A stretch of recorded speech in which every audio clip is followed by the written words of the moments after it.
The weather has a really major part in lifeguarding. They're not my favourite thing. Crash landing into water can spell disaster for paragliders. Oh my God, I think he's going to go in. Everything just come down at once. Oh! Beachgoers are like cats on a hot tin roof. You know it gets that hot because it's you can't walk on the sand.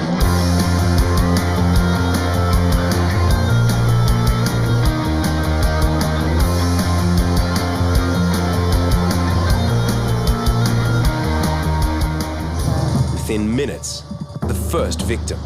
A woman has collapsed on the sand. We'll take up into the tower. Yeah, I'm just trying to get off the beach. Do you have anyone else here? No, just by myself. It's okay, we can look after you.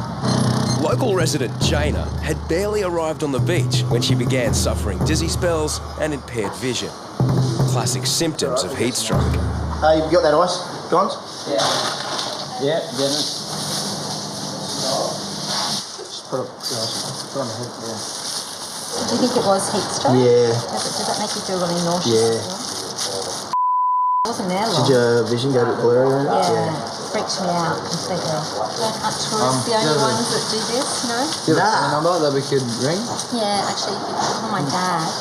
Jana's mum and dad mount a quick rescue mission. We'll get her She'll be home, right. give her plenty of cold drinks, turn the air conditioning on and the TV. As the mercury rises, so do the casualties. I've been sitting in the sun for a while. Not too long. Can we put this bit of oxygen on? By midday, there's been a steady stream of victims and almost as many paramedics. Heat stroke is a serious condition. Left untreated, it can cause organ failure. Need to get their core body temperature down and obviously try and rehydrate them. Alina has just escaped the depths of a minus 30-degree winter in Siberia. Summer on Bondi was a little warmer than she expected.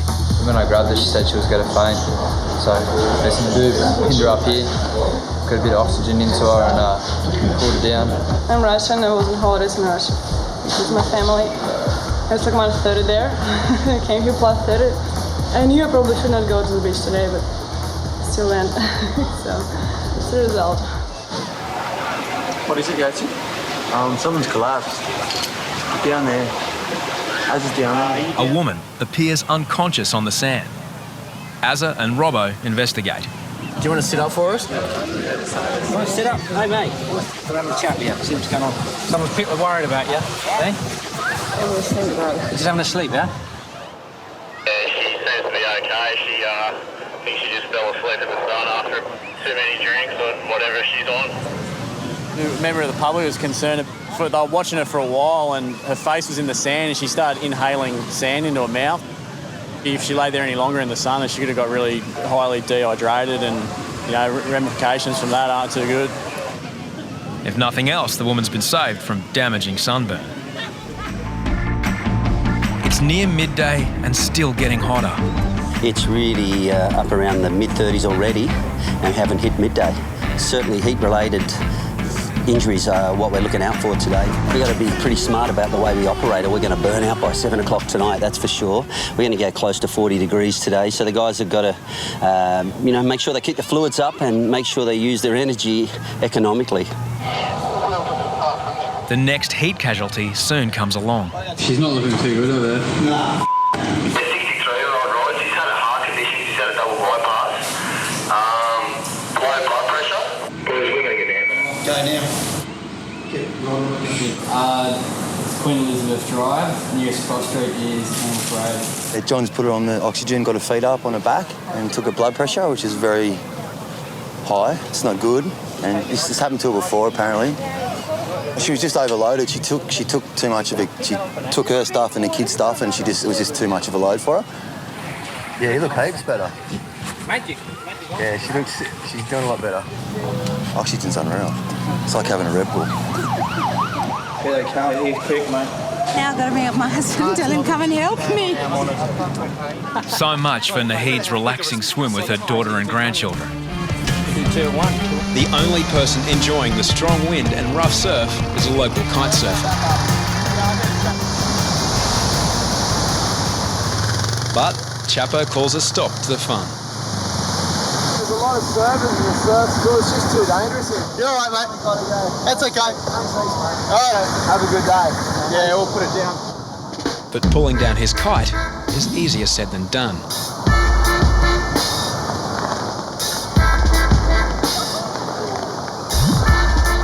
The quick release is jammed. The experienced kite surfer is suddenly at the mercy of the wind. He signals for help from bemused tourists, but too late.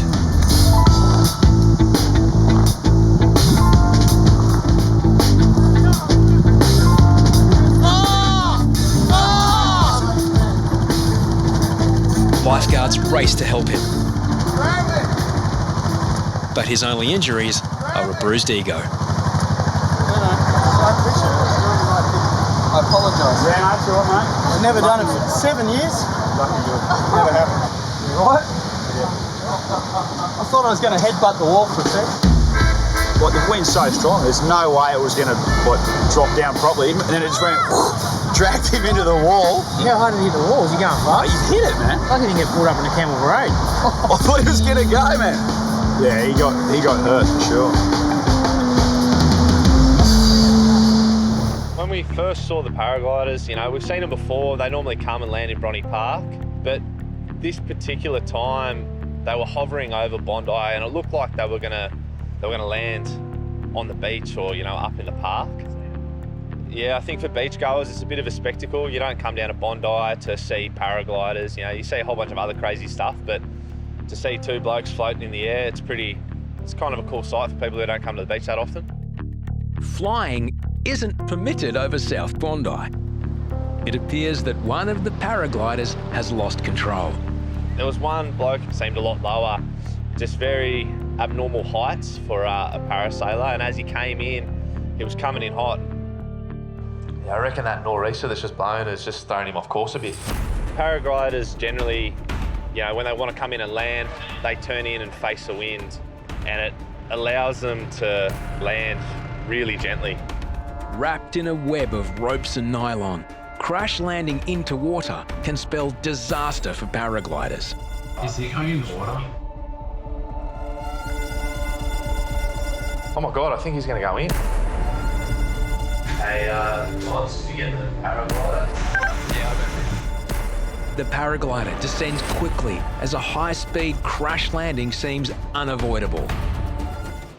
The fact he was coming in so fast, he hit the water really hard. You know, coming at that pace and hitting unbroken water, it's like jumping off a 10-metre platform, you know, into unbroken water, belly flopping. Hey, Lance, did you get the paraglider? There's no sign of the man under the parachute. Yeah, I knew Gons was down there. I kind of wanted to get him out there as soon as possible. Lifeguards fear he may be tangled in ropes. We could have fallen on top of him and he could have been, you know, unconscious by the time I got there. Yeah, Gons, he's a really experienced lifeguard, so I think every single one of us in the tower had complete faith in him, and he paddled out there at a good pace. You hit that water so hard.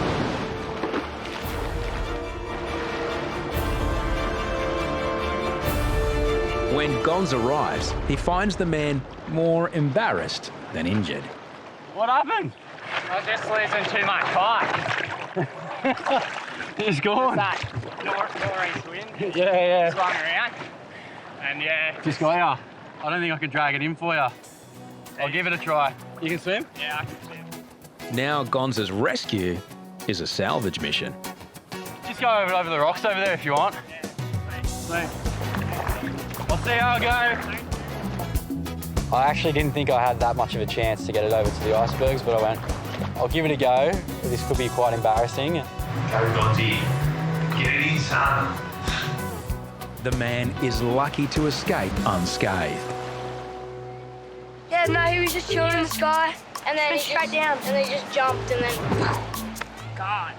You don't often see someone fall out of a parachute into water. So yeah, wind swung around too much and just sent it sinking air coming in. And there was like nothing I could do about it, you know. Thanks. No, good man. You can tell us the story. Yeah. I I've seen some pretty crazy things down here. That's definitely got to be up in the top 5. This was an unplanned visit to Bondi by paraglider Addison. So how did you feel when you were sort of plummeting towards the water? Now he's not keen to hang around for long. What's next? The submarine's going to come into the beach.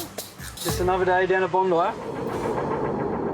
So we've got 2 big storms coming from the south, which is coming through waterfall. There's red and black in there, so it's going to be pretty intense. There's probably a bit of hail in there as well. I think we're in for a massive storm. As soon as that southerly hits, you can see it come across the water.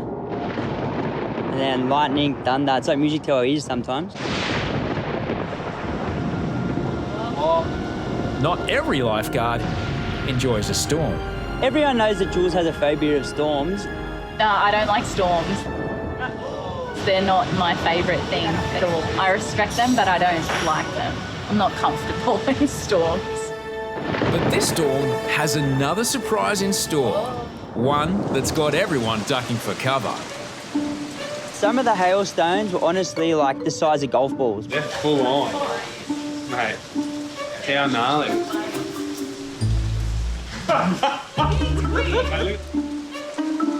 I hadn't seen hail that big for many years, and we were all pretty amazed by it. You're getting bigger. Look at the ones over there. Look at the water. Look at the water. Of course, I always get a bit concerned about the surfers in the water, just because of the size of the hailstones, you know. Look at all the surfers with their boards on it.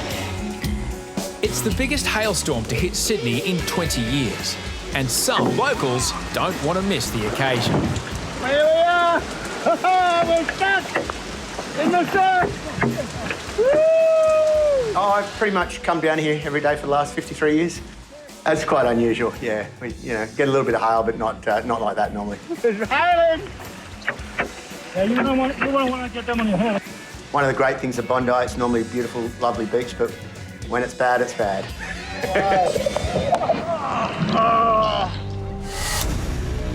Max thinks he's seen something in the water. But then it's gone. I was looking at the flag and I was wondering, is there actually a person behind there? Whatever's there is obscured from view by the flag. And then all of a sudden, the guy popped out from behind the flag and I was like, wow, we really need to get this guy. As precious seconds tick away, the man barely has enough energy to keep his head up.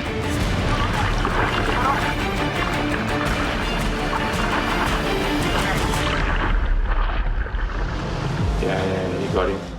But that's when I'd noticed that closer in there was another guy who was just in the same amount of trouble.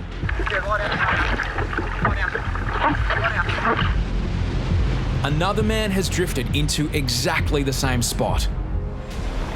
I turned the board around and I tried to catch a wave in, but on the angle, so I could pass him and collect him on the way through. In my head, I thought it would go to plan. It didn't go to plan. Chapo races to back up from the other end of the beach. Overshooting the second patient poses a new dilemma to Harrison. Who to help next? I told the first guy to just don't let go. Really dangerous to go out and try and rescue someone with no equipment because they're going to see you afloat and they're just going to jump all over you. They don't care if they take you down with them. In a panic, the man pushes Harrison underwater.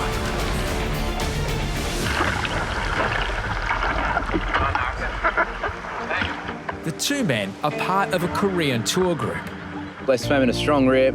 We saw them just, and it was very touch and go, yeah. They were, whether we say seconds, I'm not sure, but if we're not here, they drown. The bigger challenge in storm conditions is keeping beachgoers safe. There's a 3-metre swell, and Bondi's rips are ferocious. So for people coming down to have a swim today, there is nowhere safe to swim. Effectively right now we have no sets of flags on the whole of the beach. For us to close the whole beach happens once a year, if that. I could count on one hand the amount of times that happens. Lifeguards can't stop swimmers from entering the water. All they can do is warn them of the danger. When there's no flags, they can go in anywhere along the beach. So we have to be really mindful this afternoon. If someone's coming down for a swim, we have to watch them like a hawk or advise them to come back tomorrow and not swim here at all today. Thank you very much. There's a couple of people around. I can't believe they're down here. We just want to go home, see our families, but we're stuck down here in this horrible, horrible weather. It's threatening to rain all day, and now it's really coming down. What the hell? Look how much water. You've got a river running through the middle of Bondi. All right, sand is going to be wet, isn't it? Huh? Torrential rain is flooding the beach and the lifeguard tower. It was a weird one. Everything just come down at once. It was one of those different storms that come through. It come down in volume. It instantly wiped out the tower, the tunnels, everything just filled up right up. So this storm come right through before one of the busiest days of the year. Our tower's got everything we need, all our equipment, all our safety gear, all our rescue gear. So we knew everyone had to kick into gear and make sure everything was ready for the next day. I saw Chapo, he was head to toe in sand, wet, and he was digging with the shovel, trying to make a trench through the whole middle of the beach.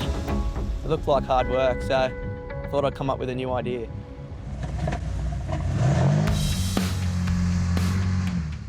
I thought, why not throw the buggies in two-wheel drive and see if we can make a couple trenches with that.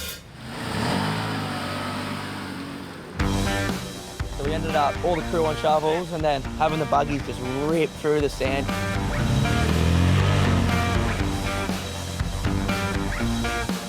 Working, eh? Yeah.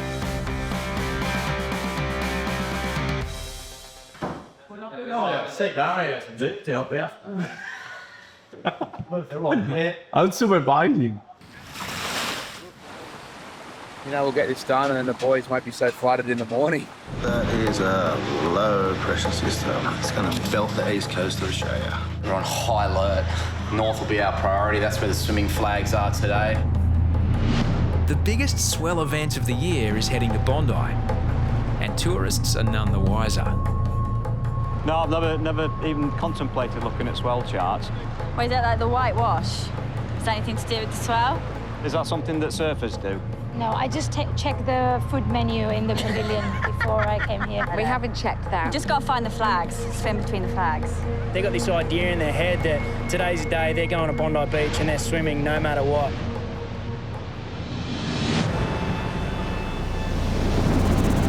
Monster swells arrive in a matter of hours.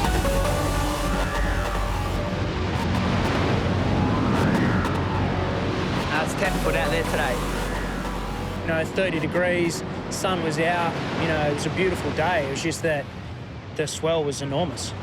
Reminder today, the conditions are quite dangerous. We just ask that you stay inside the red and yellow flags, please. The north end of Bondi is the least dangerous place on the beach. But the single set of flags has danger on all sides. It's very dicey out there at the moment. South of the flags, the surf gets bigger. North of the flags is a raging rip. And beyond that, surf-battered rocks present obvious dangers. Got a nice gash underneath his third toe. You've cut a sort of slither off your hump. For now, this set of flags is the only option lifeguards have to contain swimmers. Wait! Walk in, wait! Go in, wait!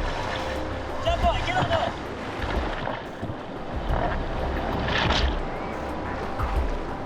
When we get massive swell down here, the mood and the vibe between the boys definitely changes.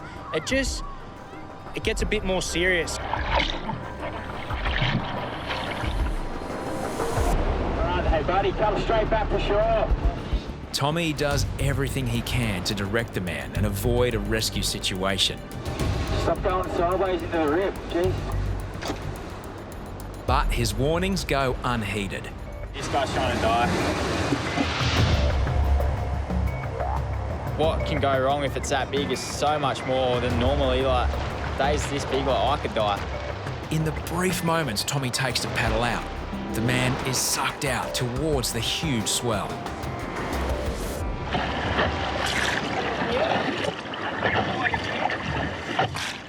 So, yeah, I was very stern on get on the board and let's go. We've got to get out of here.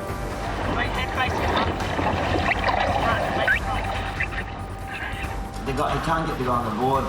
He's going to get sucked back out. So the North Rip, when the waves are, over 8 feet, it starts to pull. It's like a river mouth. It's full on.